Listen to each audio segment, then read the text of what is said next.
Hey, what's up, everybody? Welcome back to another episode of the Fortnite Story. I'm joined alongside a co-host on another podcast, or the host of the Fortnite podcast, MonsterDface. You guys probably know him for a bunch of different things, but welcome and thanks for joining, Monster. How you doing? Absolutely, absolutely. Thank you so much, SBG, and of course for everyone tuning in, man. It's a pleasure to jump on here. I knew it was gonna happen eventually, all right? But yeah, I'm happy I get to be a part of the beginnings of the Fortnite story.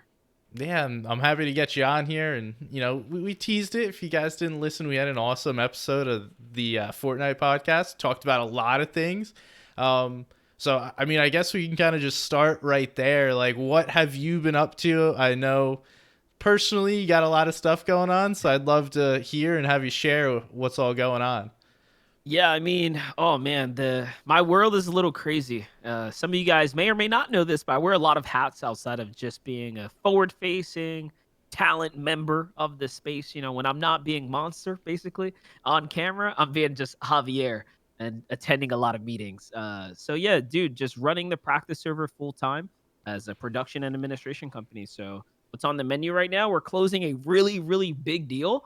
And this is going to allow us to expand into multiverses, Okay. Rumbleverse, and a little dabble into Minecraft. So it's a entirely new territory for us. And yeah, we're looking forward to it. So definitely working on some cool projects. Nice, nice. What kind of productions do they even do in Minecraft? I'm not sure that I've ever seen something like that. So they definitely have their little their worlds, or there's some tournaments, there's some survival game modes and stuff like that. There's Okay. a competitive ecosystem there, but what we're building for this client is just more of a play-in experience. So just helping what would be facilitating, you know, some games essentially. Oh, nice, nice. And then the other one you mentioned, multiverses. I know Rumbleverse, not as well versed in that one, but multiverses, I've been loving. Play that myself, and then watch a lot of like Hungry Box from the Smash Yeah. community and those guys. That's like my secret pleasure is watching Smash, like both Ultimate and Melee. And then Multiverses kind of been the newer one. Have you given that a shot at all or nah? So I haven't played it. I've definitely watched a fair amount of it. Talking about Hungry Box, I actually met that dude in Florida one time. A local pop-up melee smash tournament happened, and this dude shows up and he no mercies all the poor regular casuals like myself there, and wins the entire local tournament at the bar on the fly. So it's just a shell. Just I say this to say the man's a competitor across any game he touches, but yeah, to see him hopping over, kind of crossing over into the other fighting games of Multiverses, definitely looks like it's gonna be sick. So Yeah, cool. That's really interesting. And for you guys that don't know, Practice Server started out within Fortnite and then has now expanded well beyond. I've got to hear a lot of the cool stories about how you've done things like that. I'd be interested to know, like, for you, what was the coolest production that you've put on, and what was the most difficult one if it's not the same one? it definitely these are two totally different ones. The coolest one was the event that we did. We partnered up with the studio or an organization called Confetti Studios. Confetti. They basically they create scholastic, or they have this scholastic agenda. They cater to aspiring people in the esports space to teach them how to do production and kind of onboard them into like these complicated programs to actually produce events. But we partner with them. They have this awesome studio. And my proudest moment, my favorite moment in esports up to date was seeing my logo on the stage. So like practice servers logo for the first time on a live stage environment in the LED panel. Like, I can't tell you how cool that felt to me, like knowing like, holy crap, we built that. You know, especially if you've ever seen the original practice server logo. It was a art paint drawn stupid like meme thing, and we would change it season to season. It wasn't until we decided to take it seriously as a business and we kind of committed to the current logo. So that was my favorite moment. That was definitely the coolest for me. I felt very special. I don't think I'll ever forget that feeling. That was really, really cool. My most difficult tournament at the start of the year, probably, yeah, the start of last year, we had a SoundCloud approached us to do a tournament for them essentially, and this was through another agency, another production agency. So we worked in parallel with them to produce an event for SoundCloud. Not only was it a disaster because like you the rap industry are like notorious. These rappers are notorious for not showing up on time. So that's like number one. This whole event is marketed and built around them showing up on time. Yeah, people in traffic. Fortnite's not installed. Never took the time to check out all the guides we produced on how to get into a creative game. And then on top of that, a hurricane hit Texas at that time, and Oh, I had a power jeez. outage, so I had to go to a friend's area. I was producing off a hotspot of a cell phone on top of a bookshelf case, running off a generator that was powering the system there. So it was complicated. It was very difficult for a lot of number of reasons, but that was by far my least enjoyable experience ever producing an event or being a part of an activation in any capacity. I can imagine. That's like throwing all the Everything, dodgeballs at everything. you that you have to figure out. Not only is like the people that are participating being a problem, but you literally just didn't have power. That does not sound fun. How did Just outside, like outside of the means of anything I could do. Like you can't do anything when Mother Nature just decides they're gonna literally slap a hurricane on top of your house and your entire neighborhood has an outage. We're lucky enough that Verizon service had a dope hotspot signal at that time, and I was able to leverage that because we didn't have any Wi-Fi accessible or anything. well, at a scale of 10, how did that one turn out? I mean, in the end, forward facing, like, the people tuned in, we actually peaked out around like 20, almost 30,000 viewers, I believe. Oh, And wow. at the end of the day, we made it work. We made it work. So that's always a positive. We got paid. We didn't fail. Right? They were in like, hey, you guys did not deliver. Like this can't happen. No, we did everything we had to do. It turned out the way it was supposed to. At least it was it was a cool tournament. And I'm happy again that we got through that. Never again though. Hell yeah. No, I know that you've taken some precautions too to make sure that like any of those things happen, you got backup power and all that stuff. So you learn, you figured something out there. I remember, so speaking from like the rappers not showing up thing, I did a creative tournament with Team 33 and it was supposed to be with T-Pain, right? And then 2 days before, it's not T-Pain. It's like some Oh no. other rapper I've never heard of, right? And I'm like, okay, this is gonna be a ride. So, dude gets on, literally sitting there rolling a blunt, like as we're starting the show No. on camera, Oh has my god. music playing in the background. There's background noise. Then starts smoking it and just is talking to his friends while this like production is going on, and eventually like he just got booted. Like that dude was no value, just sitting there not being helpful. And it was hilarious like sitting there watching. I'm like, no freaking way is this going on right now, but it was. And I was sitting there laughing also, kind of like, ah, oh, crap, okay, I It gotta get for through this. for the event we were doing too, like the SoundCloud one, we had the same instance where like, but they knew not to smoke on stream, and you know what I mean. But you got Yeah. them asking like, "Yo, can we?" No, you cannot do that. Okay, we have Adobe as a sponsor here. Obviously, SoundCloud is paying you guys to show up and promote all this stuff. So yeah, they were equally in that same realm. We're talking about the same kind of people here. Yeah, just no regard for the event that's being produced. I think it's because yeah, they see that it's remote. You can do it from whatever place that you can tune in from, and to them, that's like takes all the seriousness out the window. But they don't realize this is about as serious as it can get too. You know what I mean? There's still a lot riding on the line. Yeah, it's a whole different world. Anyway, thanks for sharing that. That's an interesting piece. So For sure. last night, I don't know if you saw it, but there's like the 100 Thieves Frosty stuff going on. I don't want to dive too deep into that because, like, honestly, I don't care about the drama between them. But there was a lot that arose. Like, everyone was telling, "Oh, here's how I got started. I didn't get paid," and like you saw those tweets coming out last night about like, "Oh, I did this and this and this." But what is like the MonsterDface origin story? How did you get started in esports, and then kind of how we got here now? We don't have that 5 hours, but give us the short version. Yeah, I'll give you guys a rundown. Before I do that though, I want to throw a bit of a take on yesterday because, like you said, a lot of people were tweeting all this stuff, and all I could think to myself was I wanted to put a post out that just said I don't know why everyone's tweeting these things out because I'm willing to put my money on the fact that they don't work as hard as they think they're saying they do.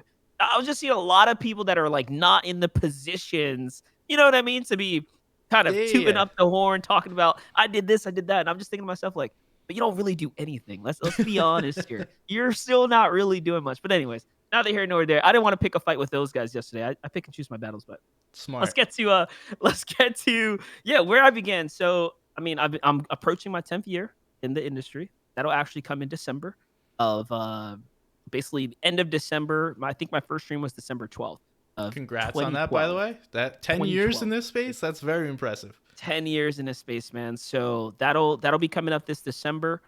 It all began with me just doing Twitch live streams. My ego was up here.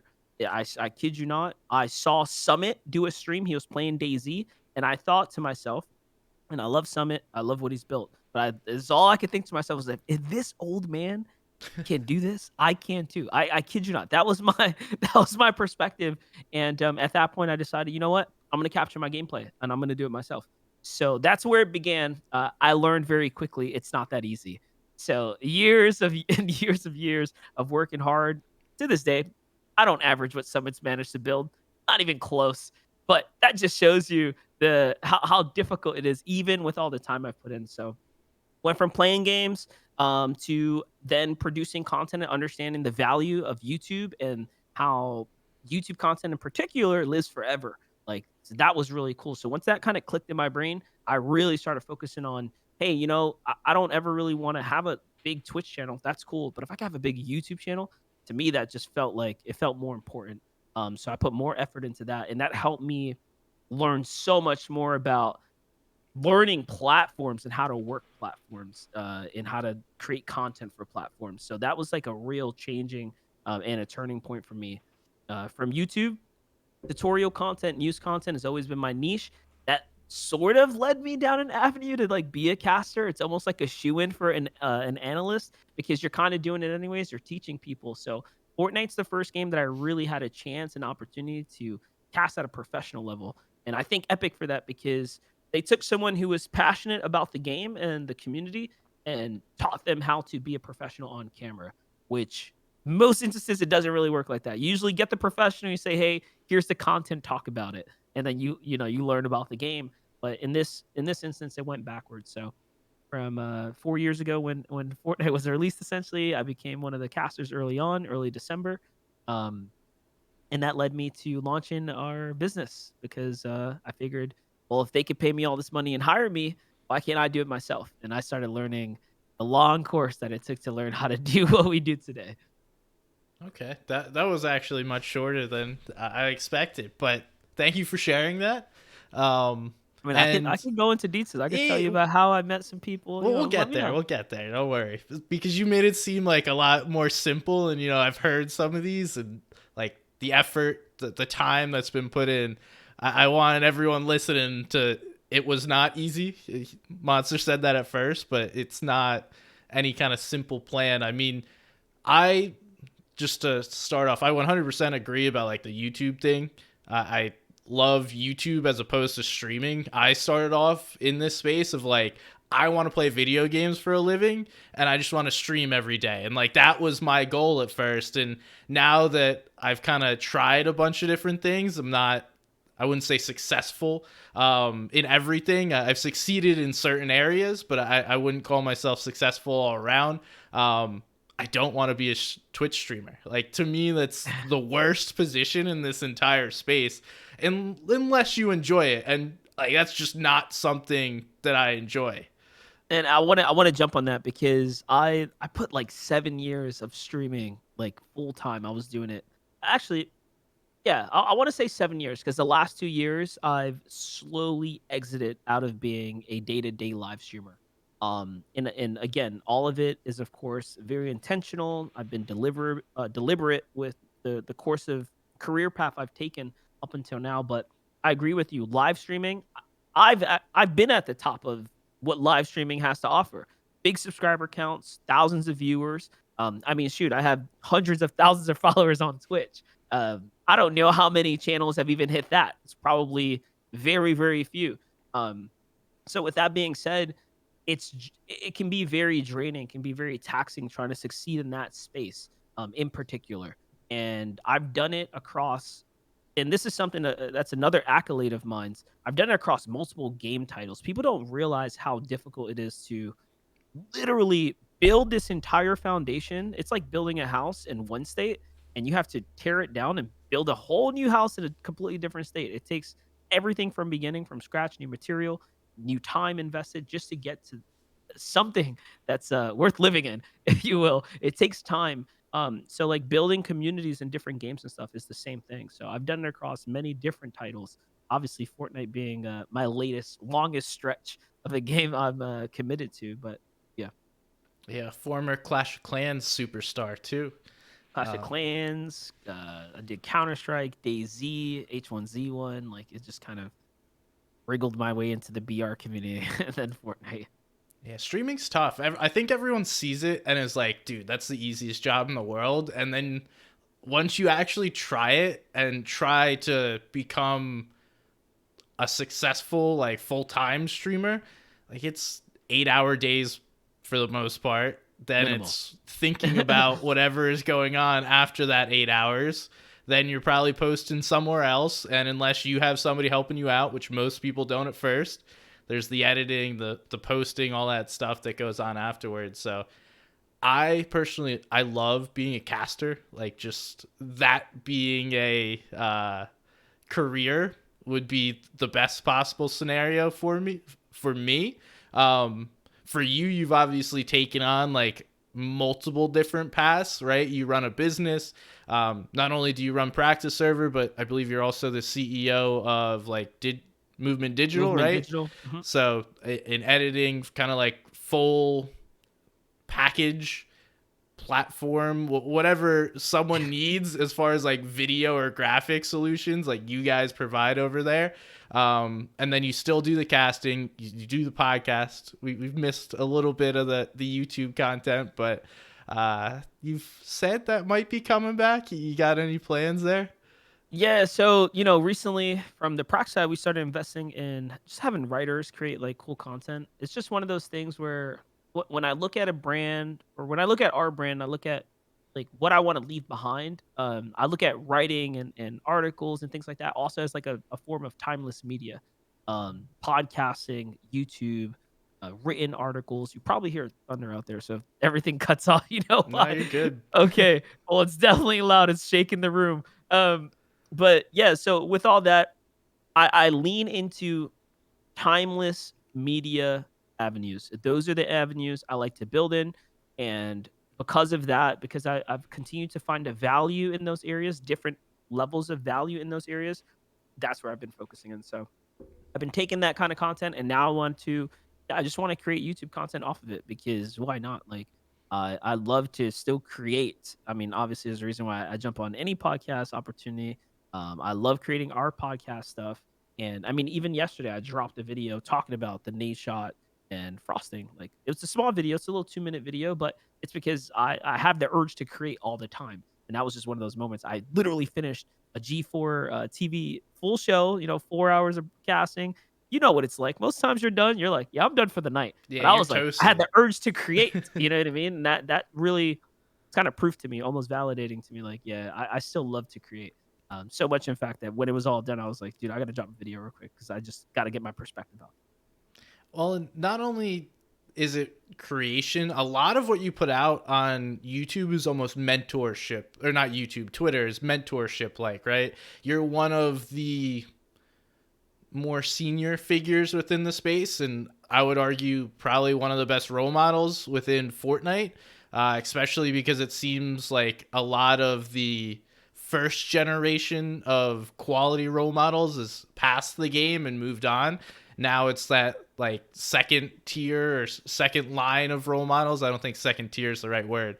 But you've taken that space and taken it in stride and seem to welcome being a mentor, especially because Fortnite is such like a young space. So, first of all, do you see yourself as a mentor, and like why, if you do, did you decide to start becoming one? Yeah, so I definitely do. I know for a fact I'm one of the pillars, right? Like I look at like I'm one of the pillars of the scene. I hold up the foundation that is Fortnite. I know for a fact. I bring a lot of value to the space in a ton of different ways. So I also cater my content down that direction as well. I understand that there are many, many impressionable fans and players in the space, right? But also influencers too. They're as impressionable as anyone else, right? And you can see that sometimes they follow the wrong people down the wrong paths, paths that can be to the detriment of their own career success. And I guess what started me down that path was I didn't have anyone to, I guess, steer me in the right direction. I had to just learn through like lost opportunity, through burnt bridges with developers, and just my years in the esports space. I literally had to learn this the hard way.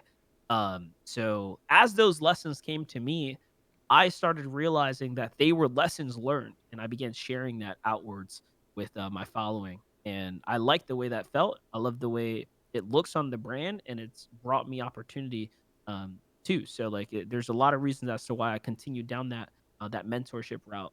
Um, you talked about, I think there was a second part there that you kind of threw into that question. I lost it along the way with my response, but No, uh, you answered. It was why did you become a mentor? First, it was like, do you see yourself as one, and then why? So I think you answered both.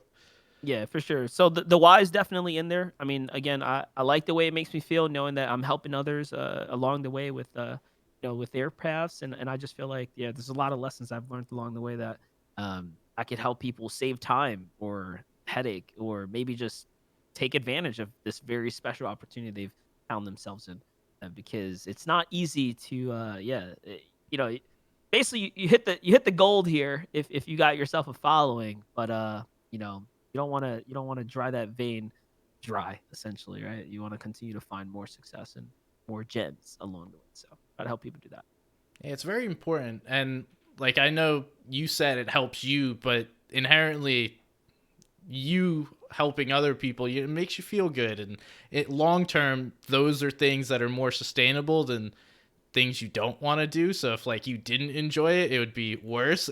And it's very important to have a figure like you within the space that is willing to see themselves as a mentor and understand what that means, not just accidentally become a role model or a mentor. And then, like you mentioned, people look up to the wrong people. They go down like the wrong path and see this person's successful. I could do this, I could do that, and end up being a lesser version of themselves than what they could be, which is unfortunate. So first of all, thank you for doing what you do.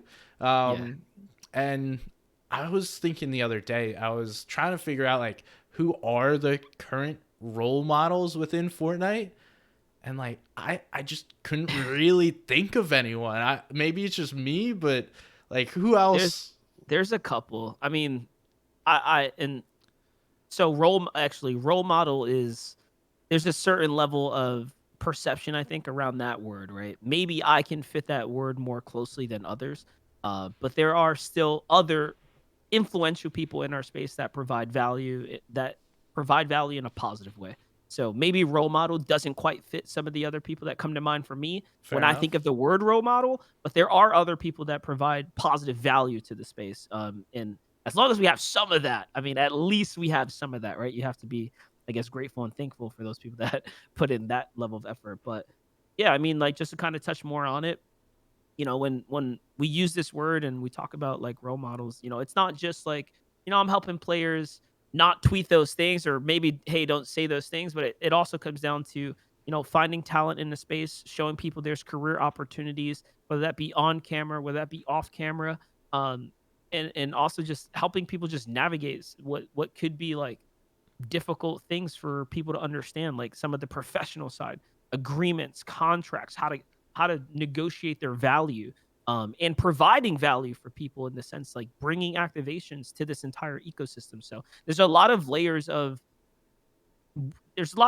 basically someone can support a scene in a great way.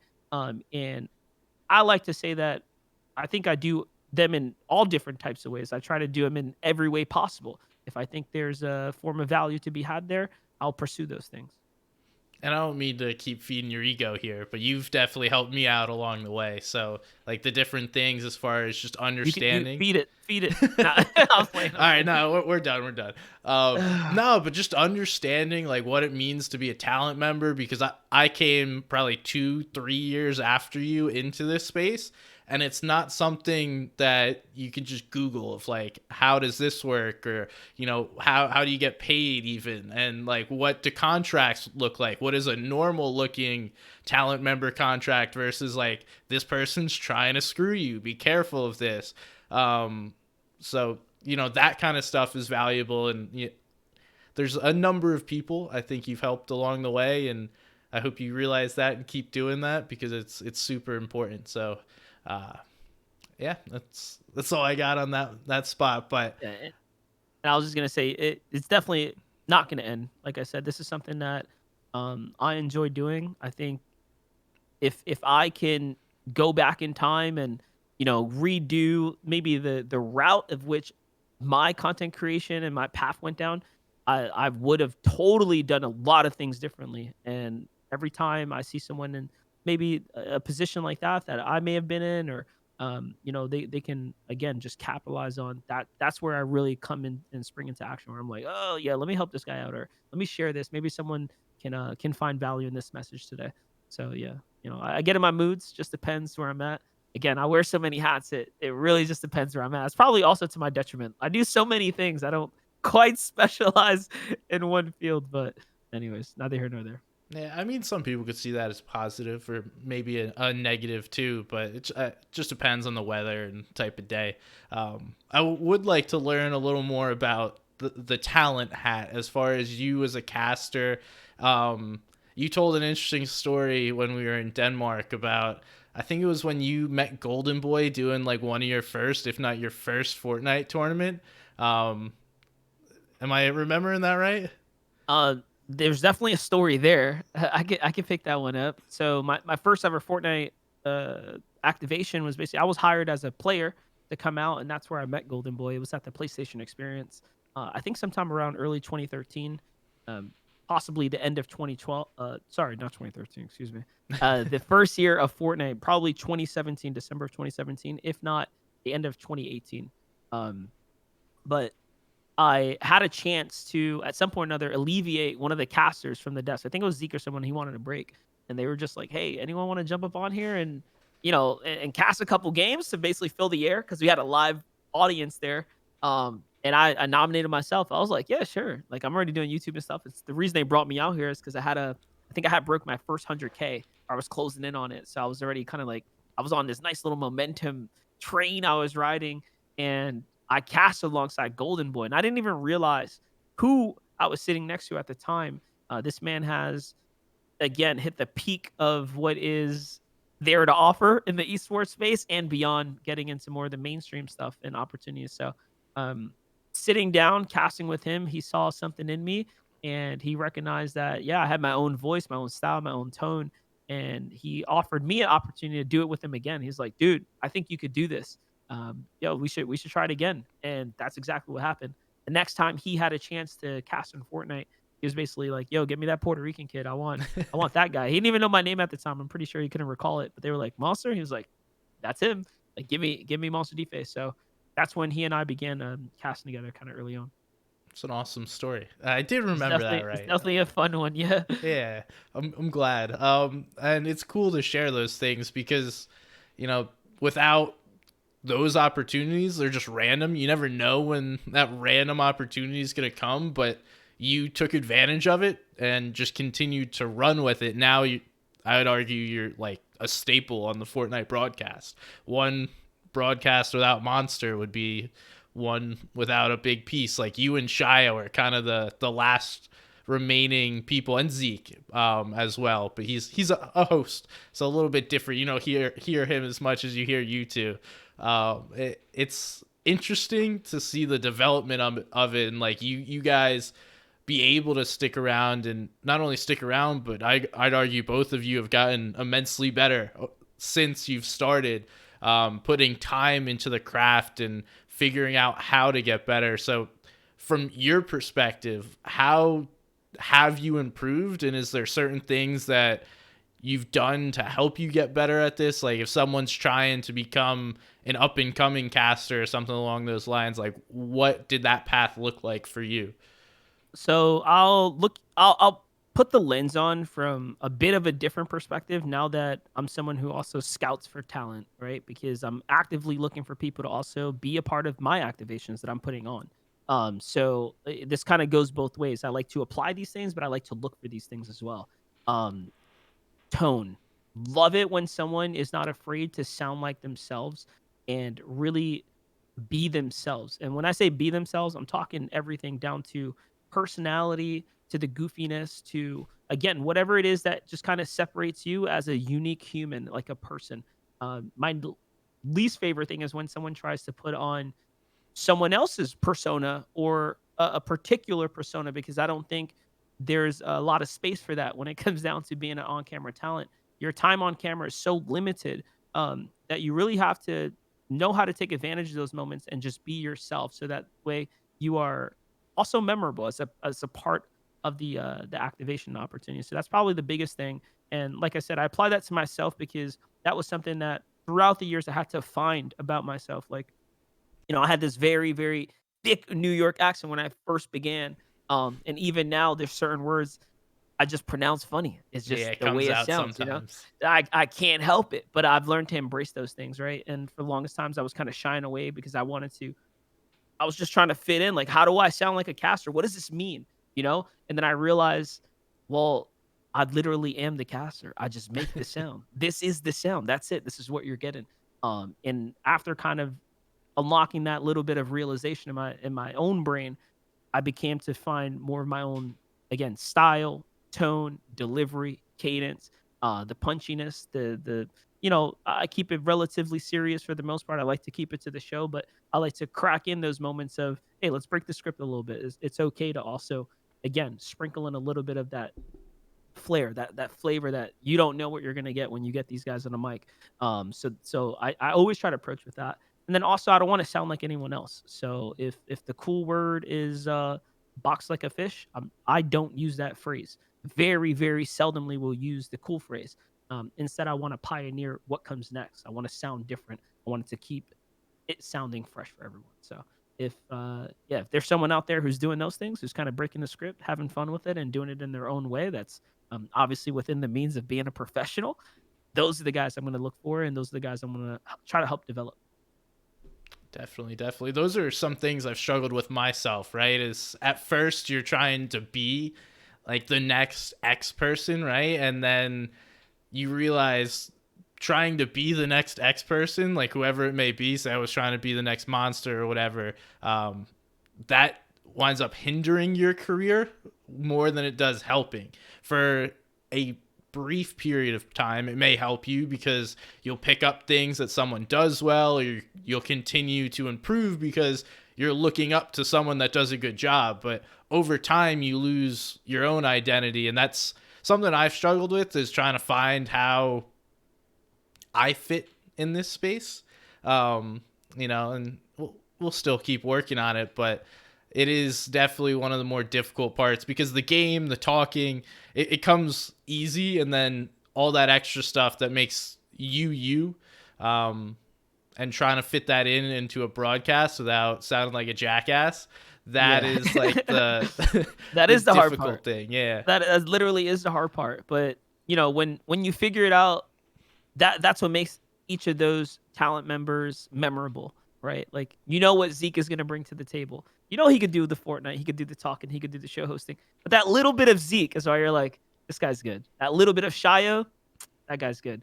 What you see, whatever it is that you guys see in me, you probably think, yeah, see that's what he brings. And that's what everyone has to find. What do you bring, right? What can you bring? And how do you do it in a way that kind of fits into the space, like you said, without being an ass. So yeah, you gotta. It's an interesting place to be in, but it's also a very special place that we're in, right?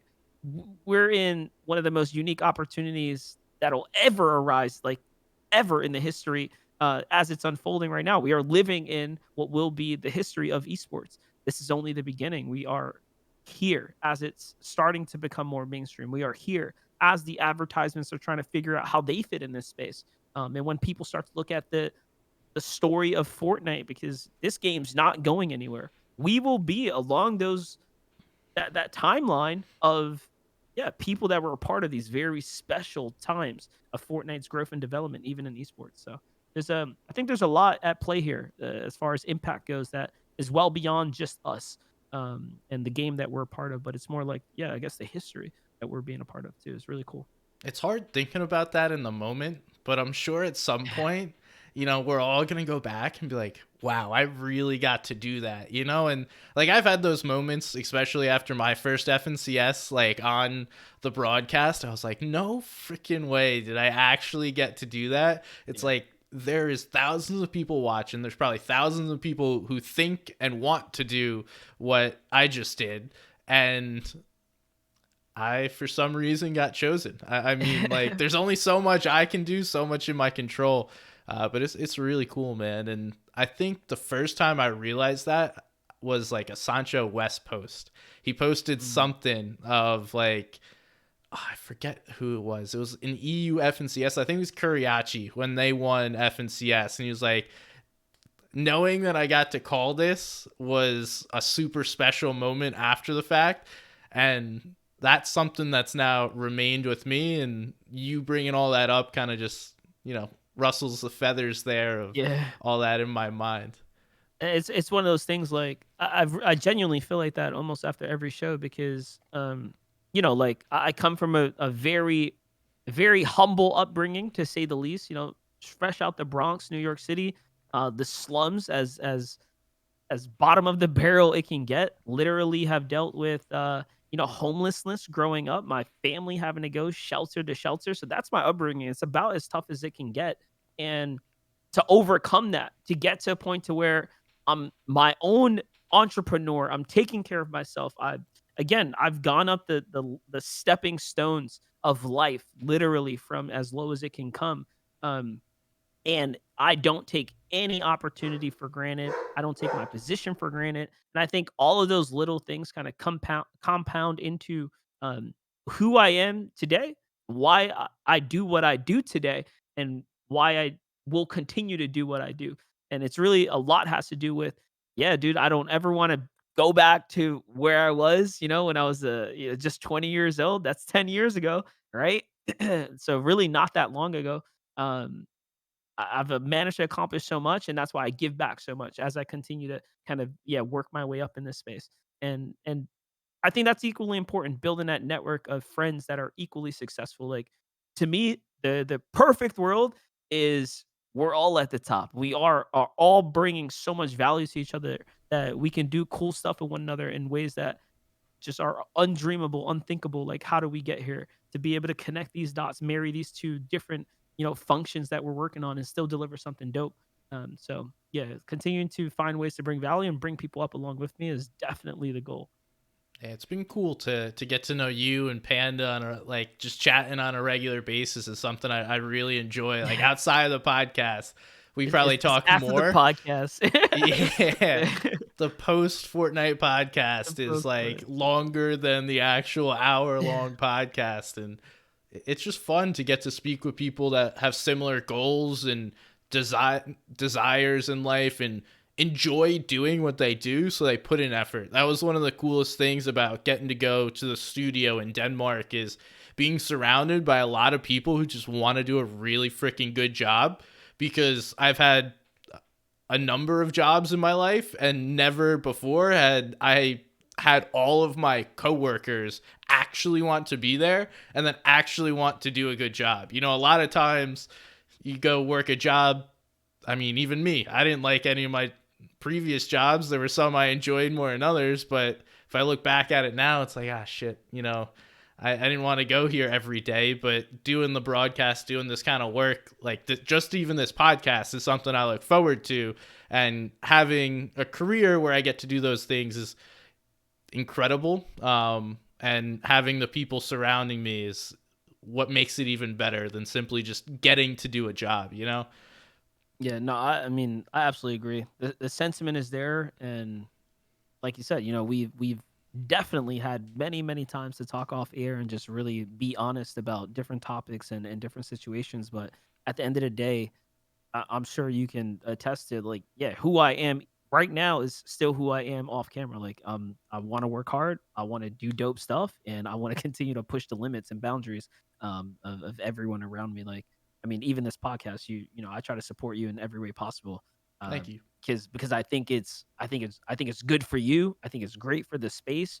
I mean, look, I get to be on it now. That's cool. Like, I'm happy about that, right? Like this, like these are why I do the things that I do. I want to push people to just do projects, create stuff.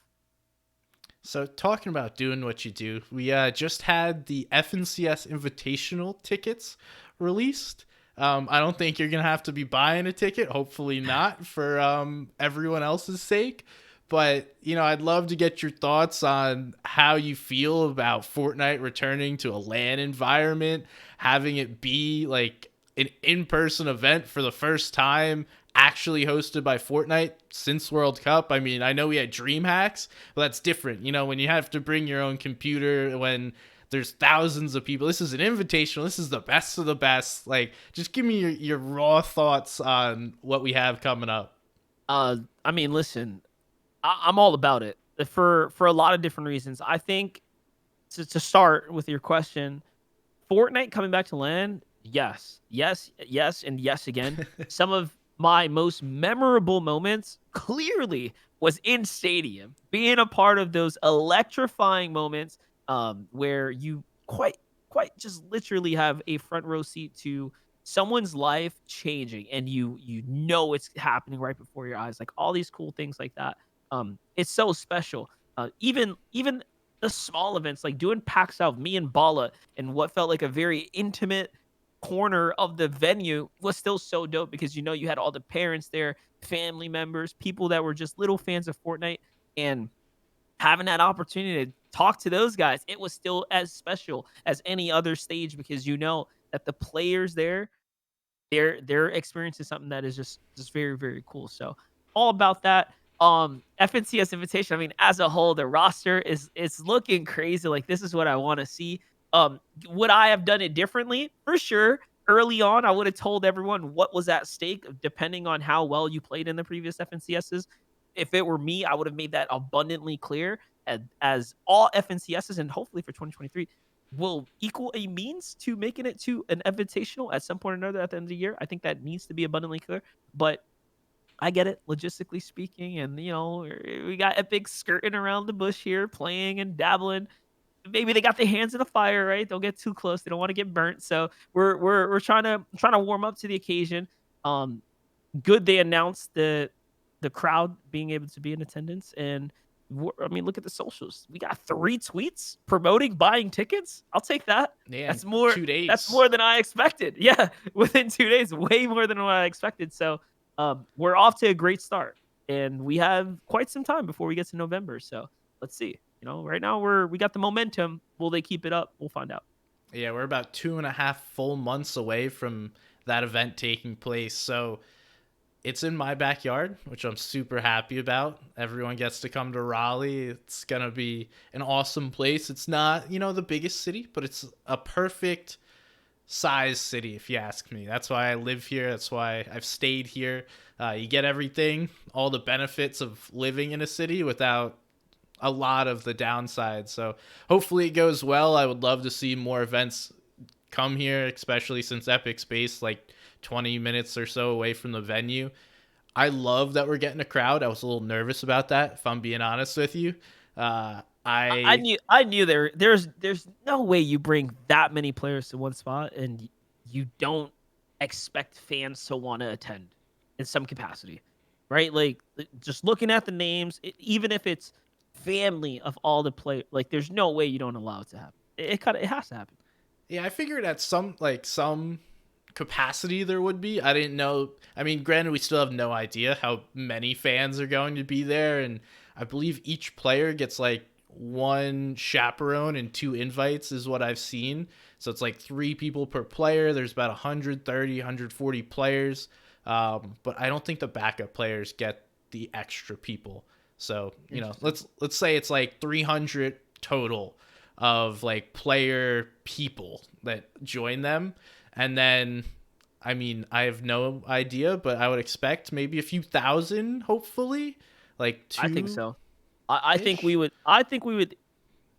I think if it's all promoted correctly and things like that, we can easily have room for several thousand to show up and participate in this. I don't really remember how many people were in attendance at the World Cup. I think it was There like was 15 to 18 off the but top of my head. sold or the capacity of the venue, right? That's like different. Like how many people showed up versus the capacity of the venue. So, I definitely do not anticipate it to be at that scale. But There's do no we can chance. The yeah, venue's not not not big. not even close. Yeah, it's not even close to that size. So, but can we fill out a venue just based off the interest of the players and who's doing? I think absolutely. I think just looking at the Halo event that took place in Raleigh, looking at the Call of Duty events that take place there, there's clearly people that are willing to attend these events. Like there's a basically a history, post pandemic of things coming online and people willing to show up if they love the game. And yeah, if you ask me, Fortnite has a fandom there that's willing to show up, I believe. So this whole pre-ticket registration thing is probably just a means to gauge how many seats they're going to open up in the venue. But at the very least, regardless of whether or not it's they sell out the entire place or not, they're going to cut it off so that it's going to feel very much filled. I believe so. I I'm looking forward to it. I hope so. I mean, I'm a big sports fan, and like some of my best memories have been like a packed NC State stadium. We played Lamar Jackson right before he got drafted on a Thursday night, and literally the stadium was shaking. It was so loud. I don't Ooh. expect it. Like, that's like a 40,000 person stadium, a little different, but just having some kind of atmosphere within Fortnite would be monstrous for the scene. No pun intended, but we haven't had those moments, and I feel like that's something that's been missing, is getting the person in person experience, not just for the players to get to meet one another, but the fans. Someone next to you, yo, what's up? You're also a grown person that enjoys watching Fortnite. Like, that's pretty cool. I don't know that many people outside of like this small group that I tend to hang out in. So like those opportunities are also really cool, and it just builds that fandom even further. So knock on wood, there's as many people as possible, and I think the event's gonna be popping. Listen, if they continue with the promotion that they've been doing and they buy into other outlets like Twitch advertisements, and again, there's a lot of ways they can take this to a completely different level to really draw in an attraction. And they know that, right? Even billboards around Raleigh, like there's a lot of different ways you can literally sell your attraction. It depends on how much they are putting in.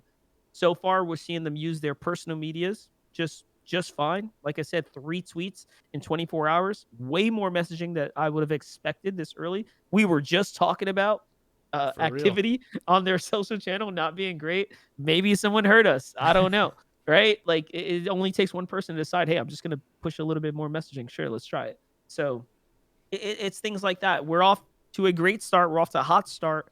We'll never know the numbers of the pre-registrations and how many of those are serious because you'll have kids filling it out. They know they can't buy a ticket or fly across the world, but they're gonna fill it out. So of course we're gonna have a little bit of inflation there. But I like that they're doing it this way. I like that they're gauging the interest and then kind of figuring it out because we have to start somewhere. Well, and allegedly it's to avoid bots buying out a bunch of tickets too, so that like actual people buy the tickets and then don't get sold on resale. So I think there's a lot of reasons, but yeah, that's a good one to at least say forward facing. well, it makes Besides, like how sense. many people are signing up? Yeah, they get to gauge it before they say, "Oh yeah, we're gonna put X amount of people in the venue." So, um, from a player's perspective, I want a way too early prediction of who you think's gonna win. Like I said, we're 2.5 months out. Just if you had to throw it off the top of your head, who you think's winning, and maybe a quick reason why. I'll give you some time because I just put you on the spot.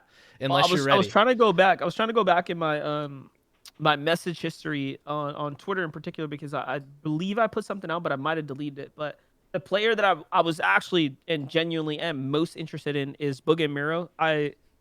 Not really about who's winning, but how they perform as again, an apples to apples to the rest of the region. It's pretty clear that Europe is going to be at the very top of the standings, almost probably the full top 10. There's a extreme likelihood of that because there's just more teams, European teams in attendance, but also the skill of Europe is like undeniable. They are very, very great players.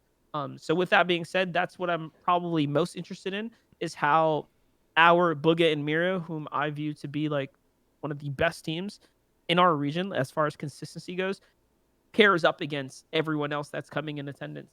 I think as far as who is likely to take it, probably a European team, um, probably Tayson, probably again one of these top tier European duos I would see more likely to take the event. Looking past them, there's a chance for NA to come out on top.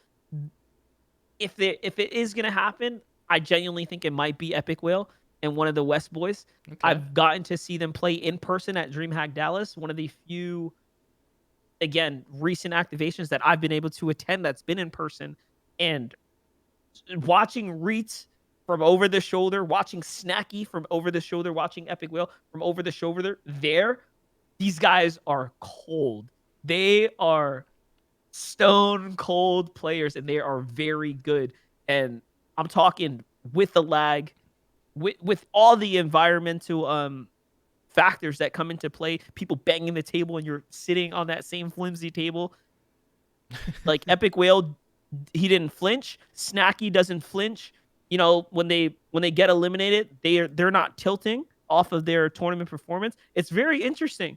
And that's an in-person environment, again, as close as we've gotten to it. So seeing that from those two players, I'm really thinking, just based off only what I've seen, they have the mentality to take it all from a North American representation. So, you know, I'm thinking NA West might genuinely be up at the very tippity top. Again, a Snacky duo and or Epic Will, depending on who they come in with, or someone like Tayson, like one of the clear just gods of Fortnite. Like, Yeah. Oh yeah. And I think we'll see, like definitely have some surprises. I don't know. I would probably consider NA West being top 5 as a surprise, unless it's Epic Whale, because I feel like a lot of people no longer count him out just because he's on West, especially what he just did in the Gamers 8 tournament. I was gonna say at Gamers 8, DreamHack, was it DreamHack Sweden? Was he there? No, it might have just been Gamers 8, Malibuca, and Epic Will's most recent performance. Yeah. For sure. Puts him as a shoe in for someone to keep your eye on. But like it was DreamHack Dallas for me that really just I'm just looking at these players like, oh, holy crap. Okay. They're really the real deal. Like you get to see it. So Yeah, I think from my perspective, I feel like, and obviously it could change and it depends on, the meta and all that, but throw that away. I think Seti and Cammy are coming off Hungary after not winning the most recent in-person event, and they seem to constantly put in the work. I would say a lot of these duos put in the work, but they seem to be the most like fundamentally sound duo that I've seen play season to season in a very long time. Now, the problem is fundamentally sound doesn't always mean that they're going to win, right? Sometimes you run into another team that coincides with how you play the game and railroads you in a different direction. Then that's also like the other team that I would throw up there would be Malibuca and Mustache, because they're literally just a wild card, right? They just go and bully lobbies. They are that train that's railroading people and making it difficult. So well, let's not forget though, the game can change. The meta literally changed today. We had the silence patch essentially that went directly into arena, like pumped directly into the game. So the interesting thing about what we've seen develop over the last year is the identity of Fortnite's combat system has been the same. SMGs have been dominant. The moment that changes and even goes as far as like mobility becoming more of a thing, we don't know what kind of season we're going to have around November. That will shake up everything. Right now, it's clear for us to see why these certain players are continuing to play the same. The game has kind of been the same for competitive. It's been very, fat cut, very dry, very consistent. And that's why you see Cammy and Seti, finishing, what was it, top 3 at Gamers 8. That's why you see Epic Whale, Malabuka. Malabuka's just consistent. He's like the solo Cash Cup king. It's translating into FNCS performances. It's translating into anything he touches, right? But the game hasn't changed. Booga and Miro, same reason. Scented, again, in that same compartment of the game hasn't changed, but so has it the top of our standings. It was so much different before when you see Coop come out of nowhere and win an FNCS or True. you know what I mean? Like Who it was just fishy like coming out roll of the dice. nowhere. Who fish? You roll the dice. The meta Yeah. is shifting so fast. You could roll the dice. You didn't know who's going to be great on the season. Right now, you can tell who's going to be great on the season. If the season like right now changes, shield bubbles, suppressed weapons, one removal of the scoped rifle or the SMG, and all of a sudden, your marksmans, the people that have that deadly shot, hey, that burst is out of here. You're not as good, right? You're literally not as good, essentially. Yeah, and I'll be interested to see because I think Europe has the advantage because of the current practice system they have that the changes will be more advantageous to them than it would be to any other region in my current knowledge, right? At the Things could moment. change. People could create better practice and take it seriously. But right now, I mean, Noble is really one of the only top tier 1 player practices that we're seeing. I mean, Manu's doing it a little bit here in NA, but I know it's not the same caliber just yet, and it could be. That's why I want to see, like you mentioned, the Booga Miros. One team that I've always been a fan of is Fatch and Pamstu. Love seeing those guys succeed, and they're just kind of those quiet, like, killers in the night that will just, all right, no one really is going to count on us. Count us out. Doesn't matter. We'll just do our thing. We'll play well. Doesn't matter what goes on. And I love that from them, just always being that guy. And they've pretty much consistently improved throughout the year playing together, so maybe peaking at the right time, who knows. Yep. And then the other one is, I think we mentioned this right before the podcast, but Siun, one of the Brazilian players, had to pull out due to visa issues.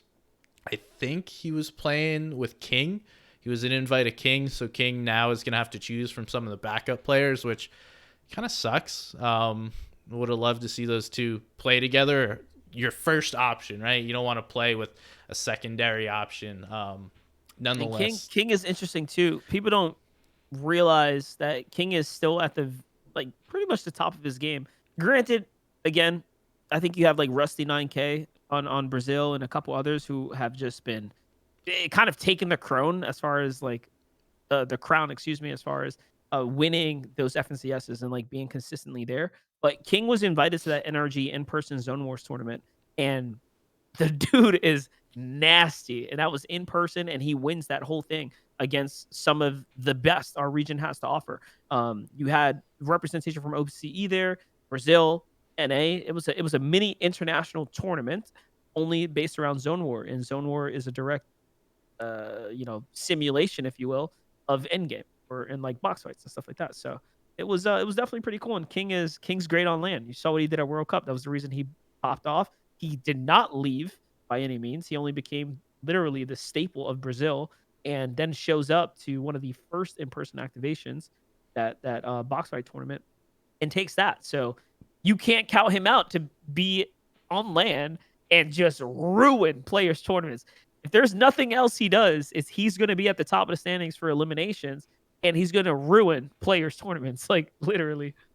yeah, just remove people. I mean, that's a cool story. I do like how Epic invited both him and Mr. Savage. To me, those are like two big storylines that now get to continue, right? They were two players that made it to World Cup, and they get to now see a few years later, where are we compared to everyone else? And I mean, both of them, like, it's not like they're just a cheap invite. Like, oh, cool, you're a content creator. Like, they could both place very well within this tournament. So it'll be cool to see where exactly both of them end up, because they're a few of the last people left that made World Cup.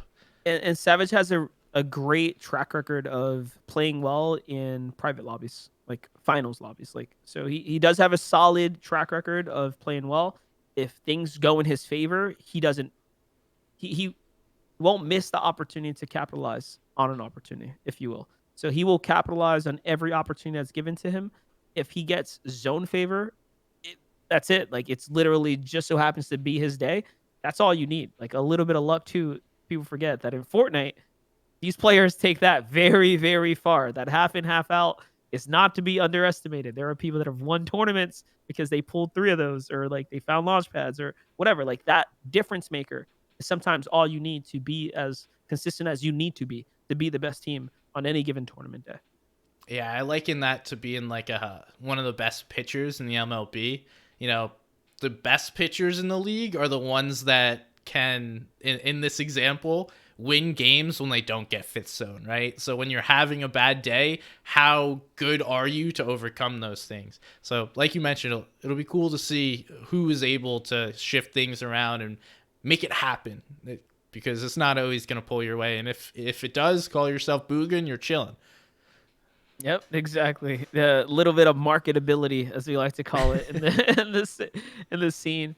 And also, but let's not just forget that. Yeah, cool. We clearly we have a dope tournament coming in front of us, but we have a chance to capture a lot of content. We have a chance to get to know so much more about the players. From my understanding, and I've chatted with some people, internally and with the players. Everyone knows that we need more content, and I'm looking forward to like how we take advantage of this opportunity with all these people together. What our organization is going to do? What documentaries are going to come out of this? We had a lot of cool content come out of the journey of players at World Cup. Phase Mm-hmm. filmed a whole bunch of stuff. They had meet and greets. Like there's so much you can do while the players are there. I hope the organizations are thinking long and hard about this.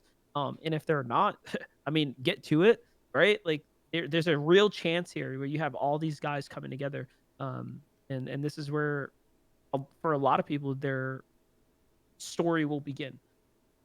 Yeah, and hopefully it's told right, like you said. That's a good point. Hey, orgs, if you're listening to this, get your ass moving. It's Are two and a thinking half about it. months, but that will quickly turn into nothing. And that, like what you just mentioned, obviously I'm not an org, but like that's why I wanted to do what we're doing right now is just getting to know people, getting people to feel like people and not just a character within a game. So hopefully over the next few months I can participate in that in the best way possible. We got some cool ones as well as your podcast, so that'll be interesting. Want to start to wrap things up here. We've quickly gone over an hour, and I appreciate your time. But first of all, a couple of questions for you to wrap things up. Your favorite Fortnite skin?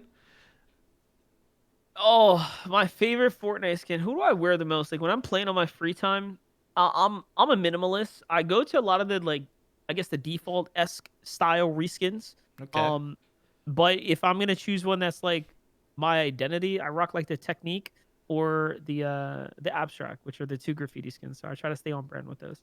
So, Okay. but And yeah, I'm a big fan of the minimalist style skins of the original characters reskin. So any of those like desert camouflage ones, even the ones that are simple like with just the sunflower hat and the trousers on and like I don't know, those ones look pretty cool to me. I like that. I like that. And your favorite skins kind of segue well into how you got your name. Like, where does MonsterDface come from? What's the MonsterDface origin story? I'm a graffiti artist, guys. When I jumped on Twitch and I had to create a name, I just put in Monster Deface. That's my tag. So in graffiti, you have kind of your long name and then you have your short name. So my short tag is Deface, like defacing property, and my long tag is I'm the Monster Deface. So I'm the Monster Defacer, and I'm pretty good at graffiti. If you guys want to see more of that, you can find that on Instagram, or if you scroll deep enough on Twitter, I occasionally post art on there too. But yeah, that's where the name comes from, man. It was a chance occurrence that I got kind of popular with this name. People take the name down a lot of different routes as the D standing for something else, which is hilarious. But it also just goes to show that if I can make it with this name and people quite literally never understand what the D stands for, because it doesn't really stand for anything, but they go down that route anyways. And anyone can make it with just about any branding if you work hard enough. So think about that for a second. Yeah, the deface, that definitely doesn't lead you down any thought processes Exactly. there. I don't know why. People just, I guess, Yeah, it's an uncommon word, like to deface things. No one really uses that in any kind of normal vernacular or the normal sentence, I should say. Um, so yeah. All right, cool. That's where MonsterDface comes from. Don't take it any other way. And lastly, what are you up to next? Where can people find you? Give yourself a nice shout. Hey guys, you can find me at MonsterDface across all social handles. As far as what I'm up to next, like I said, guys, just constantly trying to bring projects and cool activations to the scene. I'm sure if any of you guys follow me on Twitter, you'll see an opportunity that just might be for you. Whether that be again finding works opportunities in the esports space or play-in opportunities as a competitor. One of our big goals is to make sure that we continue to create an inclusive experience. So that just means available to everyone. So a lot of amateur to pro stuff. Awesome. Definitely give him a follow if you don't already. And thank you so much, Monster, for joining me. I appreciate it. Nice, fun conversation. Quickly Heck went yeah. over an hour without any even effort to it. Yeah, we didn't even get started peeling back this onion, guys. So we'll get a part two at some point or another in the future. I'm sure there's plenty we could chat about. But yeah, thanks for the invite. Of course, man. Happy to have you on, and definitely we'll run it back sometime again. Appreciate you. If you guys are watching, listening, wherever you consume this podcast, want to say thank you. If you have any complaints, questions, advice, whatever you want to do, throw it to me. Somebody's gun on Twitter. DMs are the best way to do that. Otherwise, appreciate you guys watching. This was the FN story, and we'll see you guys next time. Peace.